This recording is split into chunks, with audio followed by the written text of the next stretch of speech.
Good morning and welcome to Dateline New Haven. I'm your host, Paul Bass, inviting you to look behind the headlines on the stories that make the Elm City tick. Nothing ticks better than Pundit Friday. It's about to begin here at WNHH with the number one pundits in the media universe. Now, two of them are actually on secret assignment. Joe Ugly is hanging out in the desert somewhere. We can't tell you where. Not Desert Storm. and Markeisha Ricks is seen at Point South near Georgia. But again, we cannot reveal the coordinates. But we do have three pundits with the biggest stories in town. The first one goes by the byline Anonymous. But just between you and me, her name is Babs Rolls Ivy. She's the editor of the Inner City News, host of WNHH Love Babs, Love Talk, and just the person you love to end the week with. Hey, so you can feel good on the weekend. I like that. We got another person who also goes by Anonymous. I don't know how to say it in Spanish. How do you say Anonymous in Spanish? Anónimo. Anonimo. Anónimo. But we actually call her Norma Rodriguez Reyes. And she's the publisher of La Voz Hispana. And the voice of clarity in this newsroom. And finally, we have a Trump insider who honestly is anonymous.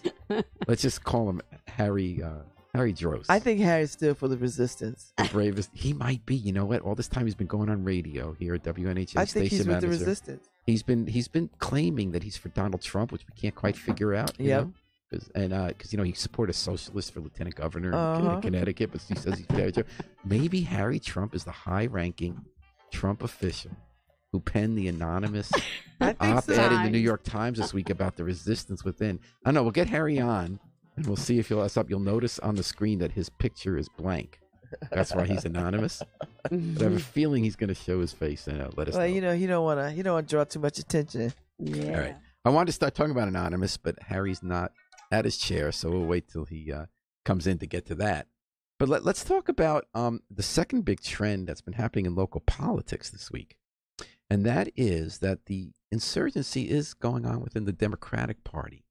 They've been in primaries. We've seen people who have not been in elective office unseating long-established politicians, like Alexandria Ocasio-Cortez, right, Norma, in New York, and we've had a bunch of primaries like that in Florida. African-American man who was not even registering in polls, who had no TV commercials, and there's a common thread. Running for governor with no TV commercials, won the primary, Mr. Gilliam.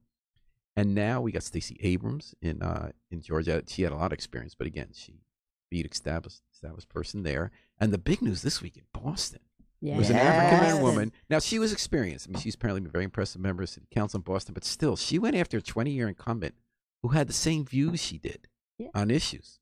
Except she said it's time for a different kind of leadership. And Jay Gonzalez, who won the governor of Massachusetts, Latino. Wait, as a primary, he got the endorsement. The problem with that's going to be Democrats are so in the November supporting election for the moderate Republican there. But yeah, okay, that was a biggie. And then, but now the woman who won the primary there in Presley in Boston, she beat a 20-year incumbent. Not a single established politician, at a high level endorsed her, although some did sit it out, like Elizabeth Warren, supposedly brave Elizabeth Warren. Yeah, whatever. And she had white women ain't been showing up for us for a long time. So. And she had no TV commercials against someone who couldn't lose, and she beat him. So, do you think that's going to trickle down to Connecticut, folks? I hope so. Any thoughts? I don't know who would. We don't have any races like that, though. Well, we do. Who? Okay, we don't have Congress. Rosa DeLauro is a very liberal congresswoman, very popular. 6 Somebody's years running now. against her? Remember, it started. Brian Anderson tried to run to her left, African-American man, and that didn't work here. So it's working other places. That didn't work. I think people are very happy with Rosa DeLauro at the net roots. They see her as part of the resistance already. Yeah. Even though it's not just about voting records. They see her as part of the resistance. But, and she's not distant. She's true. Not distant and disconnected from community. I think that makes a difference. She's an amazing campaign. But what's also very interesting? See, a lot of people comment that it's time to get rid of the older politicians and bring in younger ones.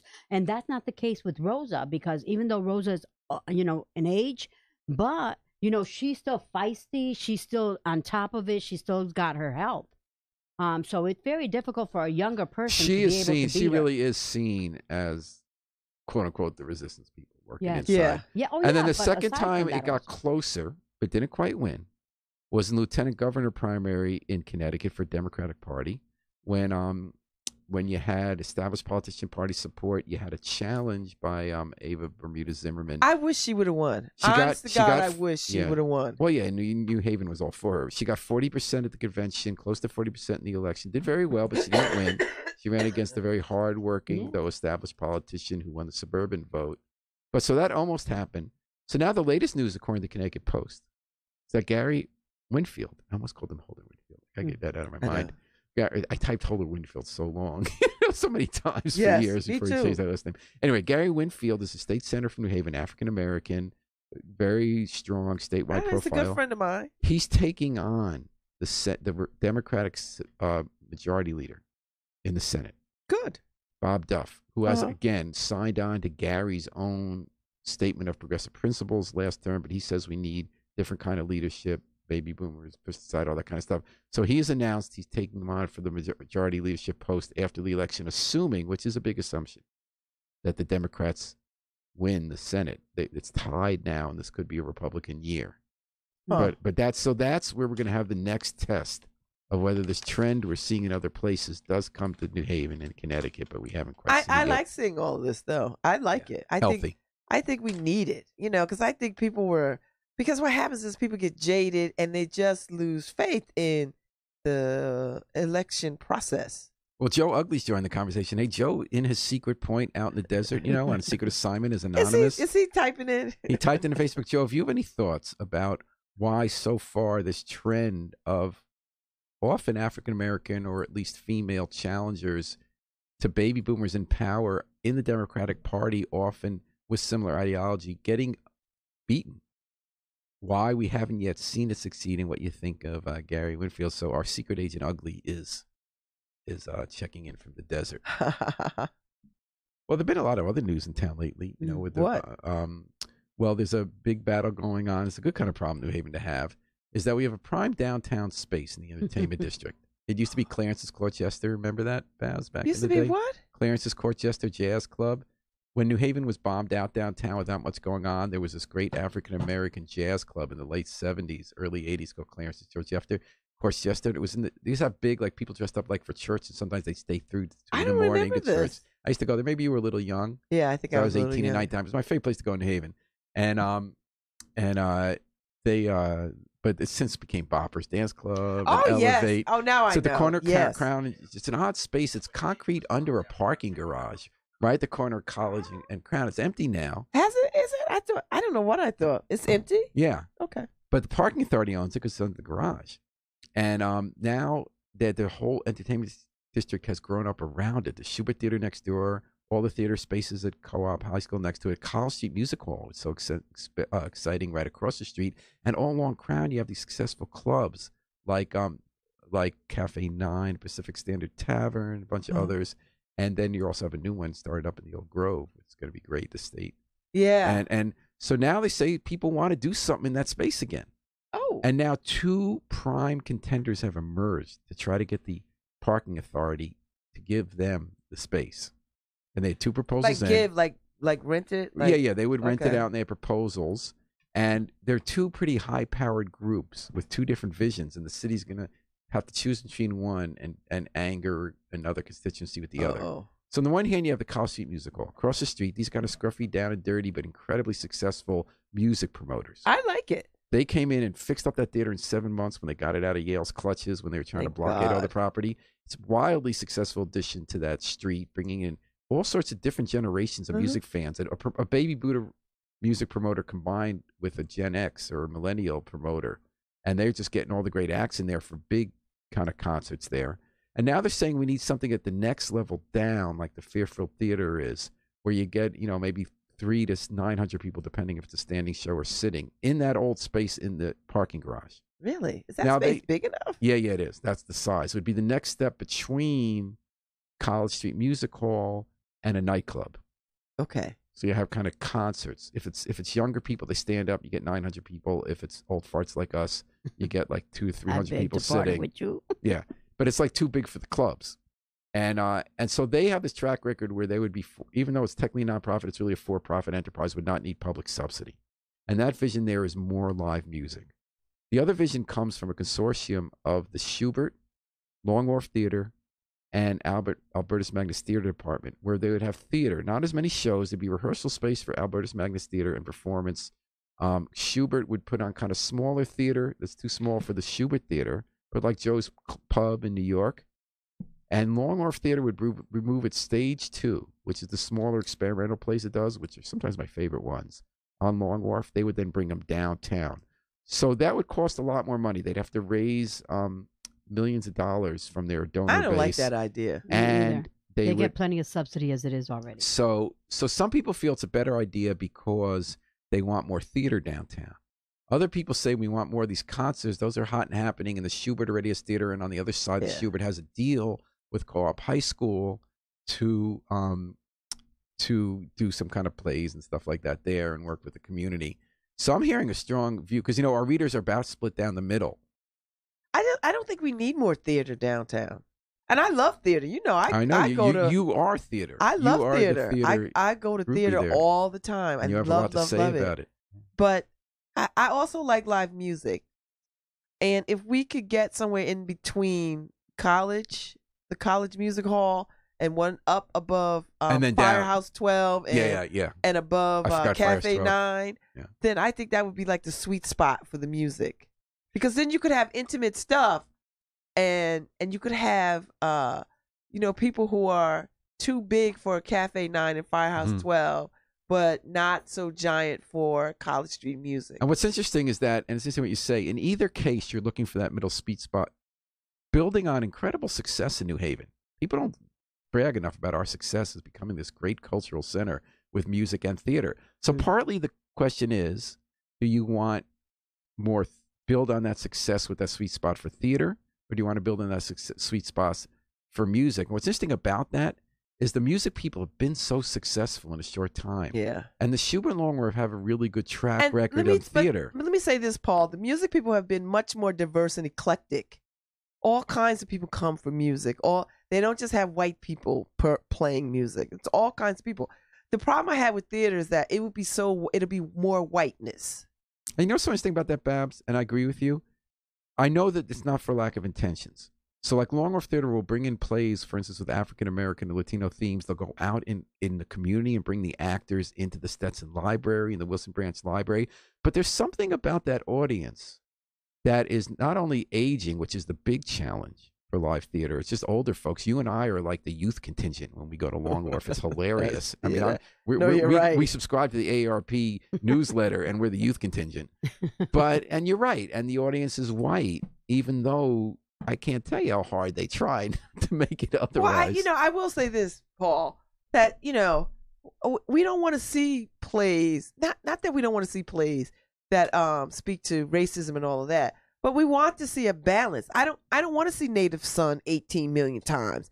I don't want to see do you know what I'm talking about? Because I just think that's just, I don't want to see those kinds of things. I would love to see more August Wilson because I like August Wilson, and I don't think you can have too much. But there's other young up and coming playwrights. I feel like I do see them at Yale Rep. Maybe I'm wrong. I feel like every season there's at least one out of 4. I could be wrong. But why is it only one out of 4? The demographics, why don't we just analyze the demographics of New Haven? New Haven has the largest white community than any of the other cities of, in Connecticut. And what is it, about 37%? Middle class. Okay? 37%. And if you see all of when tourism, they never want African Americans or Latinos to come in because they don't invest any. If you see where the tourism invests, it's always in all of the places that attract the white community because they want to constantly be bringing whites into the city. I know. Because they assume that once the city becomes all black and Hispanic or a lot more, then there goes the city. And they see the white money is greener. Well, the white man's ice is always colder. Well, Joe Ugly, talking about the cold downtown, even everything that goes on in the green. Anyway, Joe Ugly writes in, there's no mobility in your comfort zone. I guess that was in reference to the question about why we're not yet getting the same kind of challenges here succeeding that we're seeing in other states. Said I couldn't get in back then. I'm thinking about Clarence Court Jester. I barely got in. I was 20. In those days, you could be 18 and go drink. And I looked about 12, but I had my ID. Harry Droz, any thoughts on the big Schubert Longworth versus Cow Street Music Hall battle? Not really. I just want to say this camera loves me way more than it loves Joe. What does that mean? What does that mean? Yeah, what does that mean? I don't understand. What does that mean? I just look better on the camera. Joe, are you hearing that? So maybe the next rap battle at the new theater space, concert space can be Harry Droz and Joe Ugly. A shout out to Joe. But and also I just want to take the opportunity to plug my show coming up next. Guess who's back? Back again. Oh my Lord. Me. No, my show. I haven't done my show in 2 weeks. I know people waiting. Wow. And the show you're listening to now is Pundit Friday, where we're going down the week's headlines at WNHH, your home for community radio 103.5 FM, live streamed at newhavenindependent.org. Now, this is a story that didn't get big headlines, but it actually might be the biggest change right now, the biggest new effort that's going to be made in New Haven to try to get people who don't have jobs, adults, into good jobs. But it's this interesting new, and Joe Ugly says, I agree with Babs, it'd be a great spot for indie musicians to get great exposure. And they know that Joe Ugly can find them a lot of those good, that Ugly Radio, those good musicians. I actually think they should be calling up Joe Ugly and bringing him to the mix. I mean that very seriously. No, I mean that and me too. I'd be right there too. I don't like any of those two projects. I think we need to go back to the drawing board. Wow. You're against theater and music? We have plenty of that already. Don't we want, but that's the district. Don't you want it to be stronger? Why? What do you want, like bocce? No, not necessarily bocce. I'm sorry. I always give you a hard time, Norma. I apologize. I'm sorry.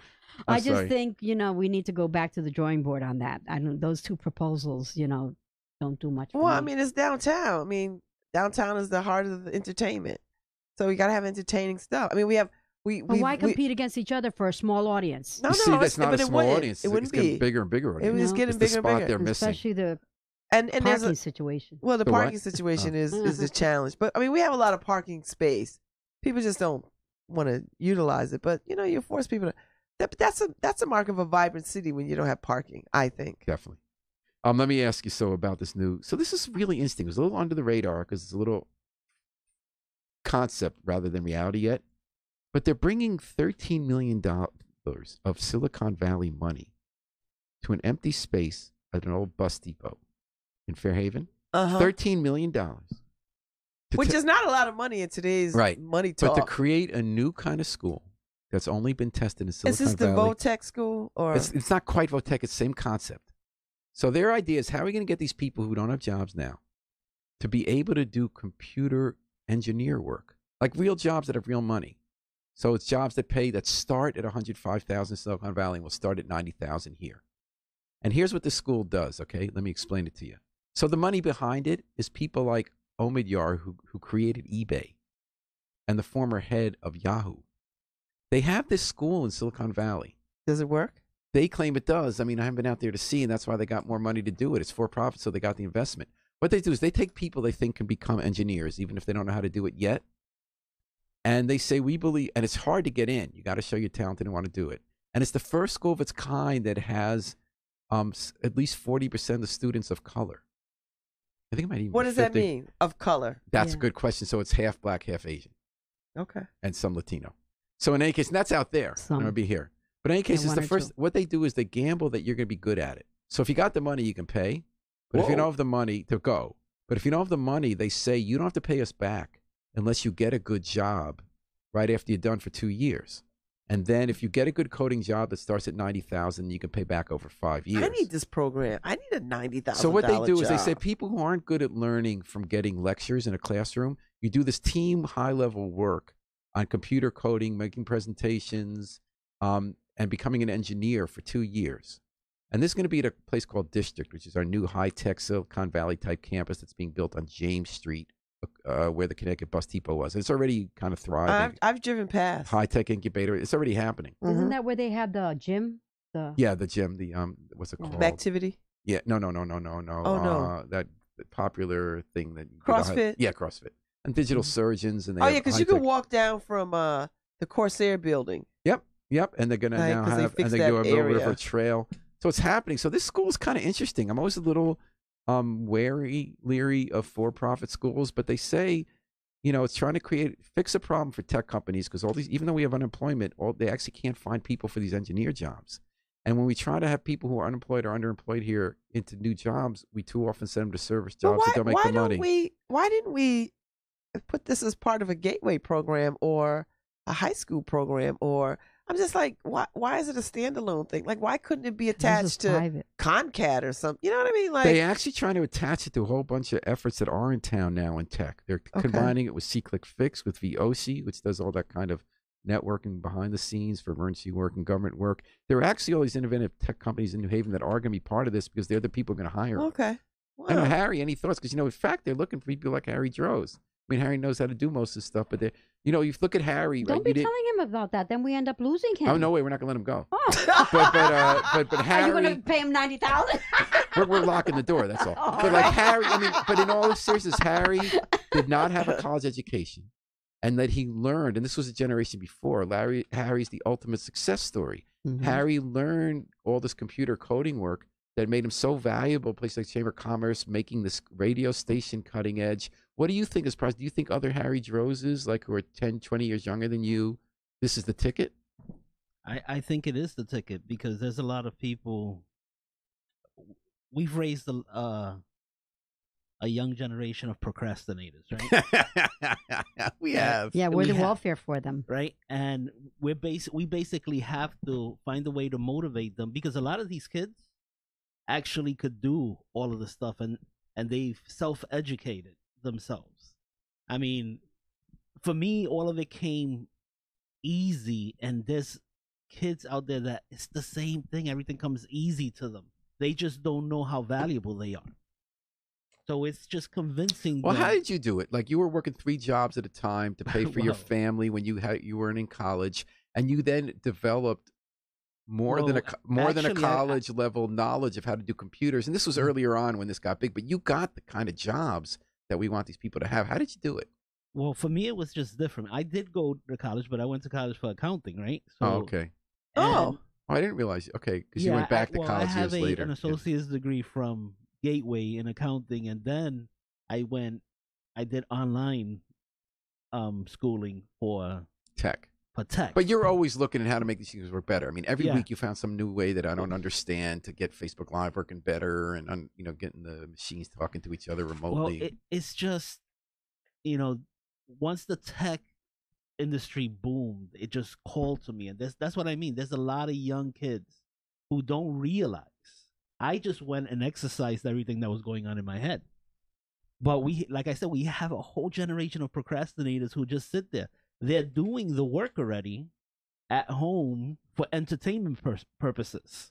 Mm-hmm. It's just getting them motivated to apply for these programs. I think it's not only them I think a lot of them just don't have, I don't like to use the word godfather, but they don't have someone to help them, show them the way in which those talents that they have, they can utilize them in a productive job. So they're going to need a Norma, because I mean, you often play the role, Norma, of showing people where there are opportunities, because you understand how the system works, you're involved in stuff, and a lot of people in the Latino community aren't. Isn't that what guidance counselors used to do? Yeah, well, now we don't have any, right? Very few.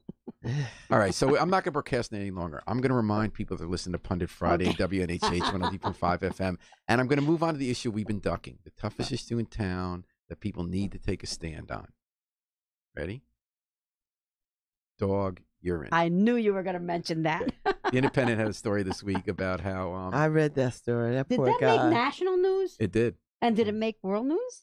I don't know, because no one died of an overdose. So he's tired of these people with their dogs pissing in his plant. Duke Nguyen, who, by the way, has amazing food. The reason we got the story is I was out buying lunch because I go there every week to get these lemongrass and tofu. he gets arrested. Well, fine. Fine. So he said, I'm sick of this on Orange Street. The dog's just peeing in my flower pot, and then when the smell comes in, I'm trying to sell food. So he starts filming people on camera, puts a sign up, you're being surveillance. He puts the people picture up as the dogs are peeing. And then he puts a sarcastic note.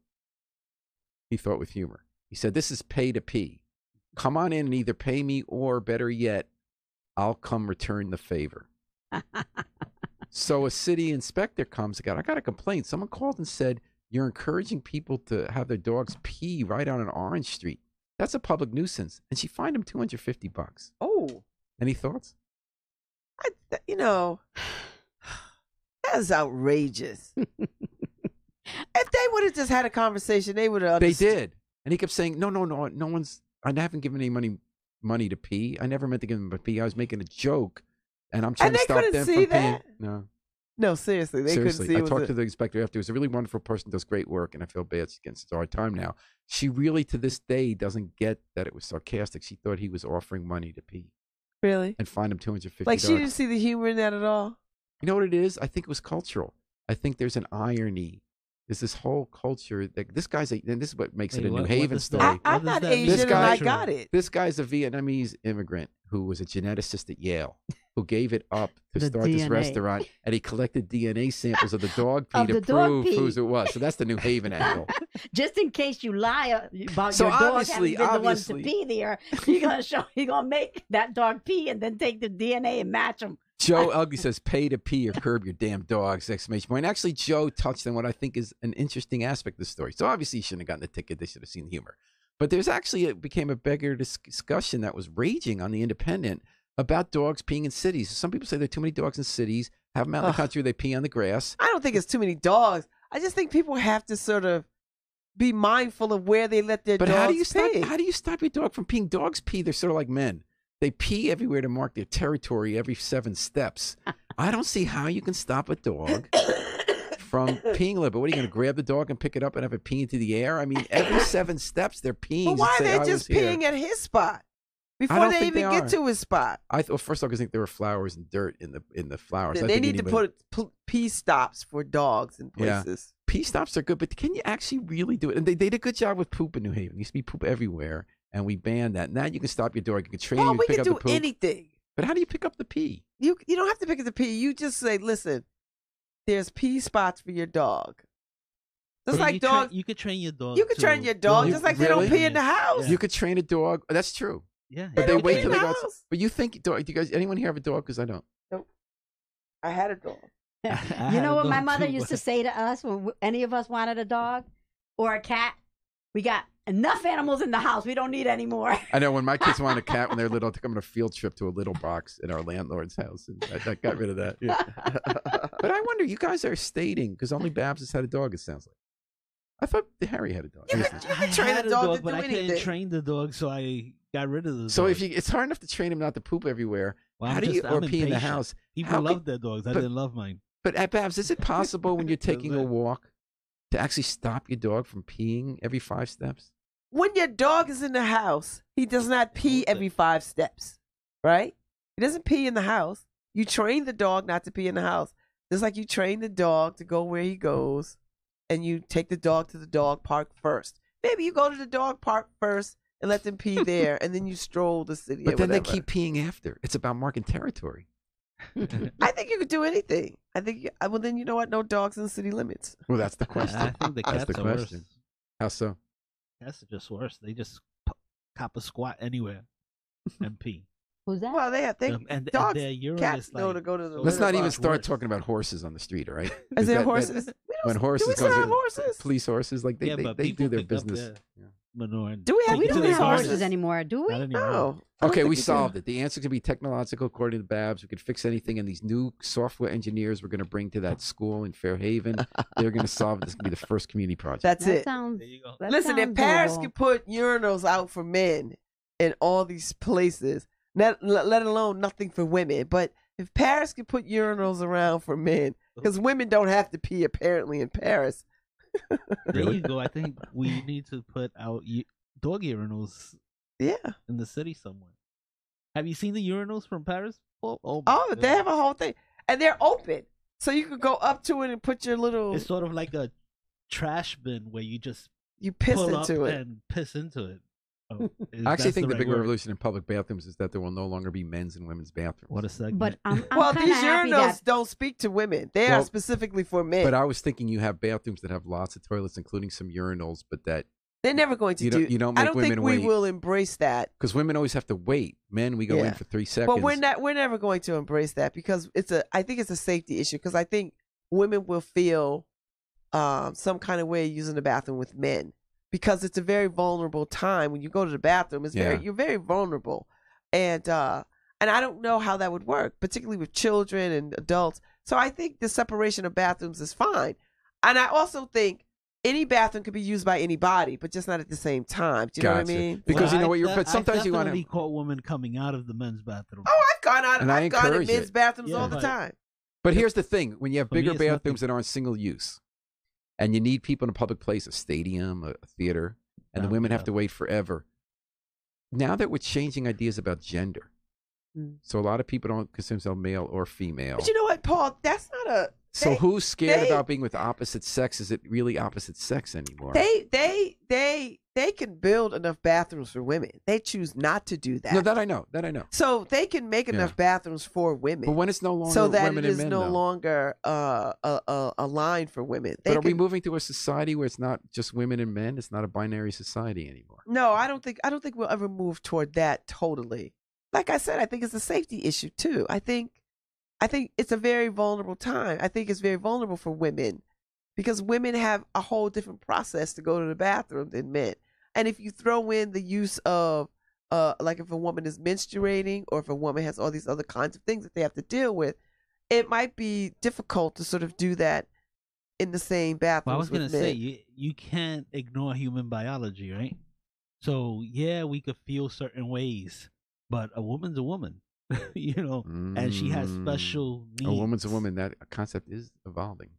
Well, no. My kids understand it. I don't. The 7 genders and all that kind of stuff. No, human biology is human biology. Okay. We'll talk about other stuff. Joe Ugly says, I don't have a dog. There are enough in my building.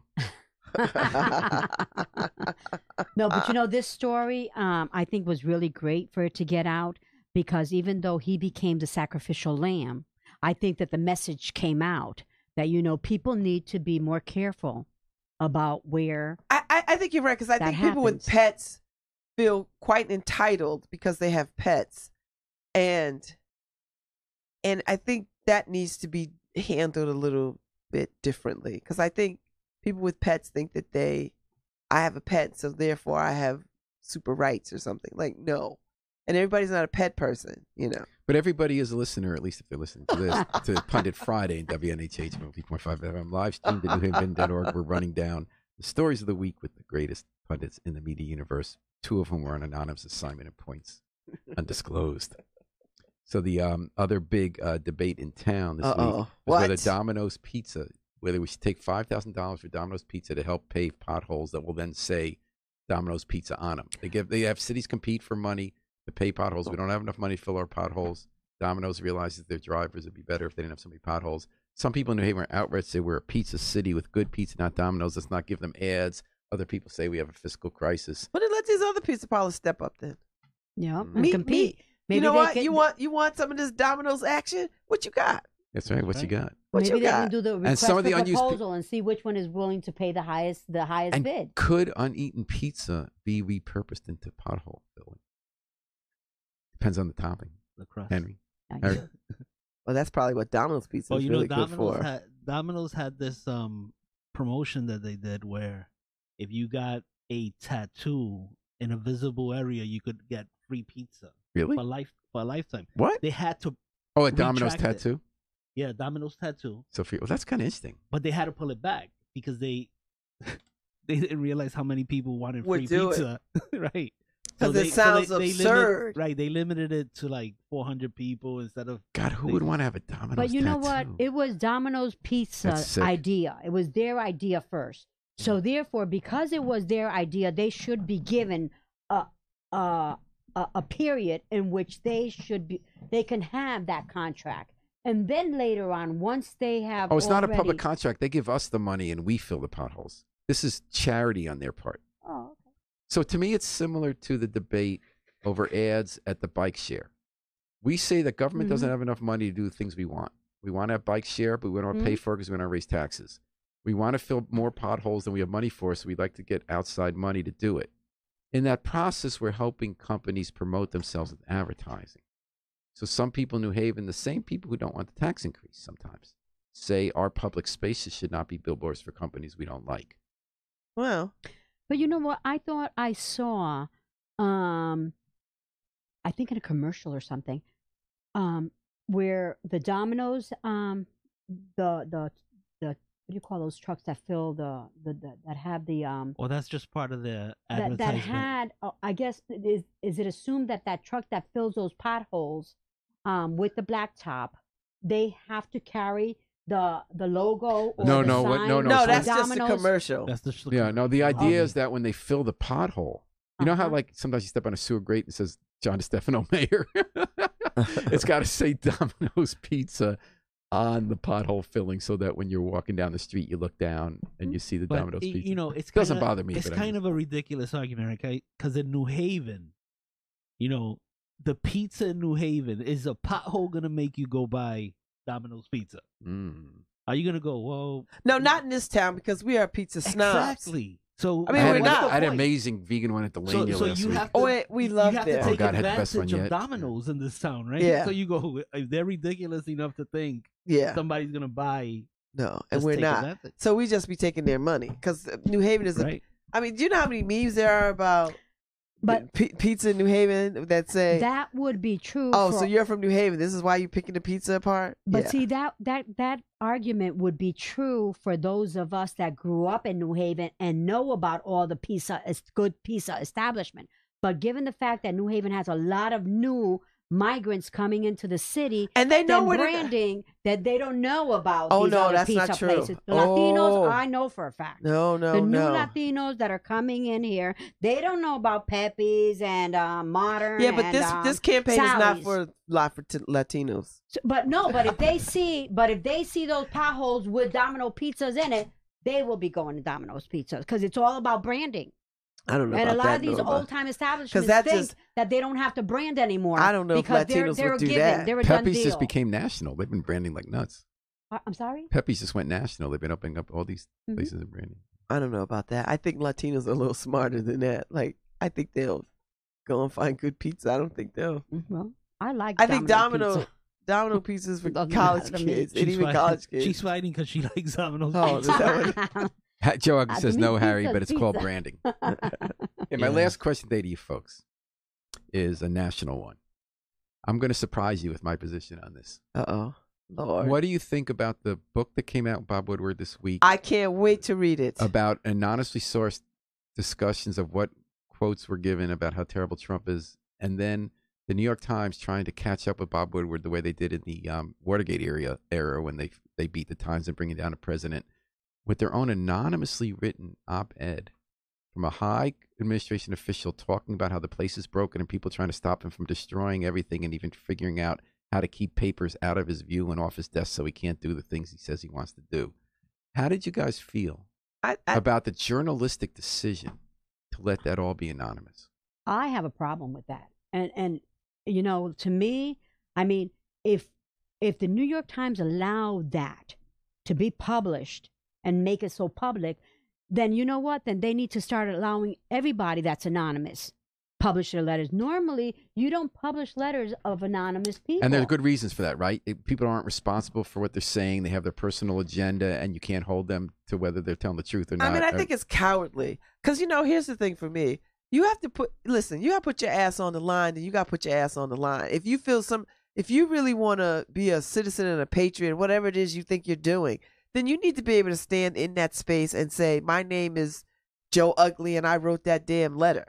You cannot hide behind anonymous. Joe Ugly says you're right. Or as the president said, moose, whatever he said.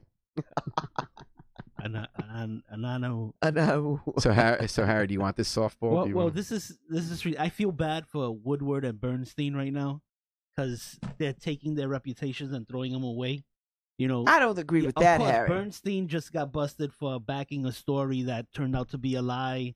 Cohen's lawyer ended up. Bernstein's retracting. career went downhill after that. His Right. shining moment It's just, was all the it's president's getting men. ridiculous. And then Woodward comes out with a totally anonymous book, which is ridiculous. And then the New York Times, like you said, they piggybacked on it, which They were, is. yeah. I know, but the truth is, though, we do have a stupid president. Well, I was telling everybody now because the New York Times, like the president likes to call it, the failing New York Times, Well, it's very successful. New York Times. They have $2.9 million digital subscribers now. Listen, you know the reason why he likes to call them failing because they're not favorable to him. Well, because without him, not Fox News. They actually were failing. It's not Breitbart. And then when he actually became president, they had to actually apologize for their coverage. Yeah, Harry's got a point there. You know, so you know what's interesting about this? So the four of us obviously agree, even though the country's divided on it. From me seeing it as a journalist, there were some interesting thoughts I had about this because we always think about anonymous sources. I think you got to be real careful. There's a rule, the Stephen Brill rule. You never let an anonymous source say the most damaging information about someone, and you have to check the information. You have to give a good reason for why using an anonymous source. So during all the president's men, it was pretty important that they had some facts that weren't out about how money was being funneled to a campaign and people were burglarizing a political operation without with the authorization of the White House. That was important. So what's interesting about this to me on one level is you know, there was actually no new information, any real information in any of this. You know, we knew some bad things. Harry won't agree. We know some really embarrassing things are happening at the White House. That's all been reported. Well, here's the new thing that did come out of this, right? Because all of the papers have been mocking Trump every time he talks about a deep state, right? And New York Times goes out of its way to actually prove there's a deep state. So that's going to be my second point. So the Times argued that this is from their bubble. Even though I agree with their bubble, I think they're in a bubble and out of touch. They believe that it was so important to run this, it was to save the country. I don't have a problem. But in fact, it had the opposite effect. As Harry pointed out, it became more fodder for the crazy right-wing conspiracy theories that have half the country convinced that there's a secret state. Right. The paper of record. Right, of course. So in other words, they hurt themselves with this because they had no new facts to offer, but they convinced people who are already convinced that there's conspiracies against Trump, that there's a conspiracy. That's the point, that there's no. We have to find another way to resist and fight back this kind of foolishness of this president, and you know the logical things don't seem to work. You know, this is a man who cheated on numerous wives, who's used incendiary language against people, who has just been a complete asshole about it. We know this. We know this. So to give them more fuel to the father, you know, it's like this thing when my daughter knew that before the election. When my daughter was dating a boy that we didn't like. And you wrote that anonymous article. And my ex-husband Margot and I, has bad boyfriend anonymous. We said, this is how we're going to handle the bad boyfriend. We're not going to make a fuss about the bad boyfriend. We're going to embrace the bad boyfriend and include him in family things. And by the time my daughter Brianna was like, we embraced him, I said, oh, invite him. And then she came to us. She said, you know, Mom, you don't have to invite him to everything. So she was trying to rebel, and it pissed him off that you embraced him. Yes. Clever. But it worked. And she ended up breaking up with him because we were embracing him, and it got on her nerves. From the other perspective, you know, and from the journalists, absence of malice.